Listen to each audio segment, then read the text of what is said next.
Hello नमस्कार सबैजनालाई। आज चाहिँ नयाँ भिडियो लगातार भिडियो हाल्नको लागि मैले हिजो अस्तिदेखि भिडियो हाल्न पाइनँ। मेरो वाइफाई चलेन, सिम पनि भएन। अनि अहिले चाहिँ हामी अब ट्रेन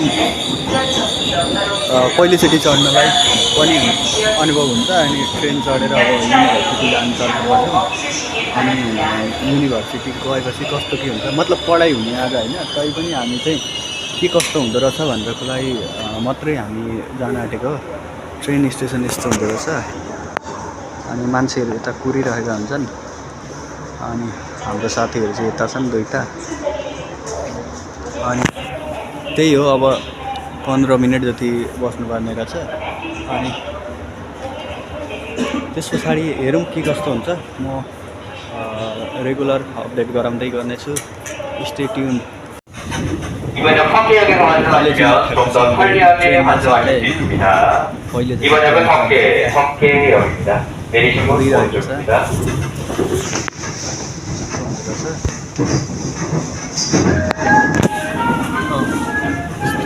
यहाँ बोर्डमा लेखिरहेको हुन्छ क्या, हुँदो रहेछ के लेखेर। हजुरआमा चाहिँ ठ्याक्कसँगले झर्नको लागि तयार भएर निस्किँदै हुन्छ। स्टेसन यस्तो हुँदो रहेछ। ठिकै छ। अहिले चाहिँ सबजना ट्रेनबाट ओर्लिसक्यो। 3 जना मात्रै भयो। पछाडि यस्तो छ, मतलब खास केही छैन। सबै रुख बिरुवाहरूको पातसात झरेको रहेछ। सुक्खा लाग्यो, मरुभूमि जस्तै छ। तर जाडो चाहिँ छ है। जाडो हो नि यतिको होइन। कोही आउँदै हुन्छ भने जाडो चाहिँ छ भनेरै आउनु होला। यस्तै छ। पहिलोचोटि हिँडेको हामी चाहिँ, म चाहिँ होइन। अनि खासै मलाई थाहा थिएन। रमाइलो हुँदो रहेछ यस्तोमा चढ्दा। ट्रेनमा मेट्रो भन्छ होला होइन, ठिकै हुन्छ। ऊ त्यस्तो, यसको नाम के अरे एप्लिकेसन? क्याकोआ मेट्रो होइन। क्याकोआ मेट्रो डाउनलोड गरेर कोहीलाई अब त्यहाँ गाइड गरिदिने भयो भने हप्ता जति हिँड्दा त निकै जानिन्छ होला क्या। आउँछ होला नि त। रोको त यार अचानक ट्रेन त्यो चलाउने मान्छेलाई अल्छी लाग्यो होला क्या। त्यस्तै छ। यहाँ अचानक रोकिदियो। बवाल रहेछ त यार यतापट्टि त। के हो यो? के हलो? यस्तै छ। कोरिया ल हामी यहीँ ओर्लिनु पर्यो होइन। यस्तै छ। बसिरहेका छन्। अहिले चाहिँ ठ्याक्कसँगले ट्रेनबाट झरेर होइन बाटो काटेको, बाहिर उता बाहिर निस्केर। अनि यस्तै छ अवस्था। यस्तो दोकानहरू पर्याप्त रहेछ नि त। यता हुँदा पनि राम्रो रहेछ। अनि अब यो सिस्टमहरू बुझ्दाखेरि त राम्रै होला। अब हामी खासै थाहा छैन नि त, त्यो भएर धेर कुराहरू थाहा भएन।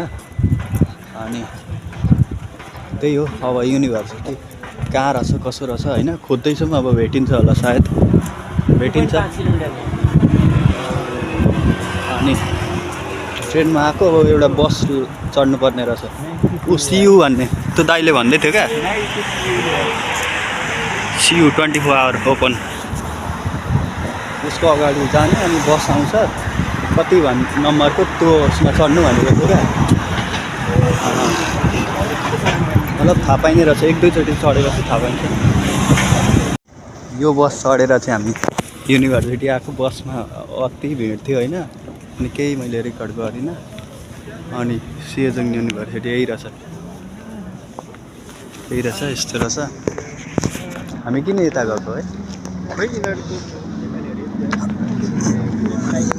ठिकै रहेछ।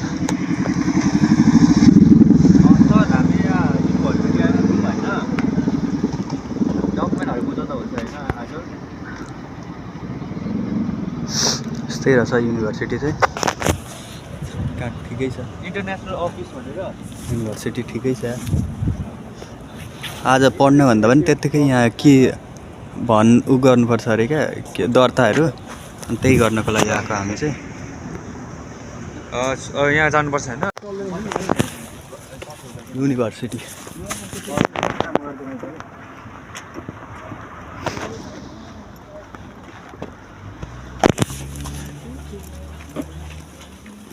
युनिभर्सिटीलाई।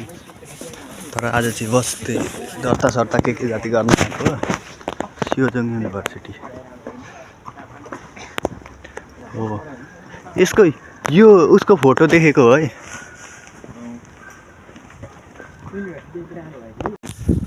हेलो सबैजनालाई स्वागत छ आजको नयाँ भिडियोमा। आज म यस्तो ठाउँमा आइपुगेको थिएँ अनि यसो भिडियो गरिदिउँ भनेर नि।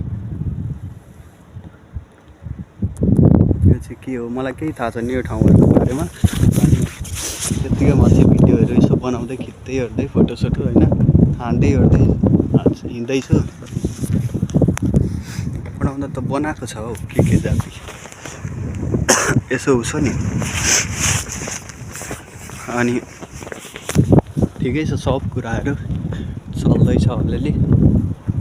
अनि एक्लै आइदिएको क्या लगभग आधी घन्टा जति उता छ। म बस्ने ठाउँ चाहिँ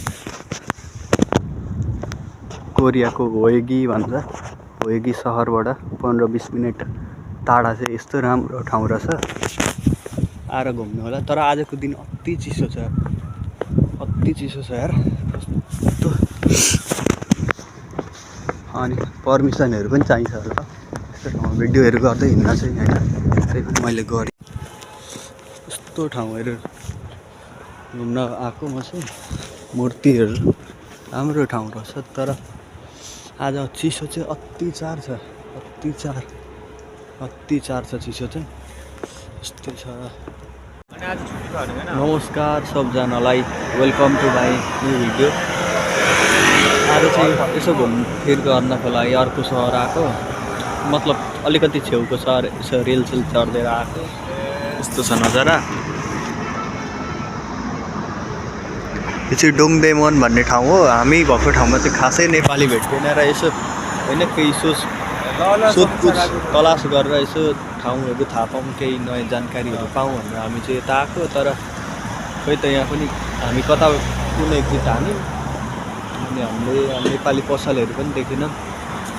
सो कोही हुनुहुन्छ भने सम्पर्क गरिदिनु होला हामीलाई होइन।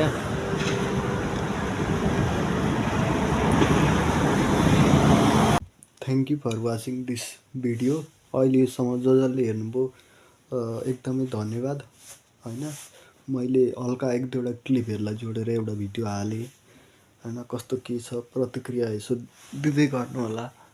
कसले हेर्नुहुन्छ यसो कमेन्टहरू छोडिदिनु होला, खुसी लाग्नेछ है। हस्त धन्यवाद। आजलाई यति नै।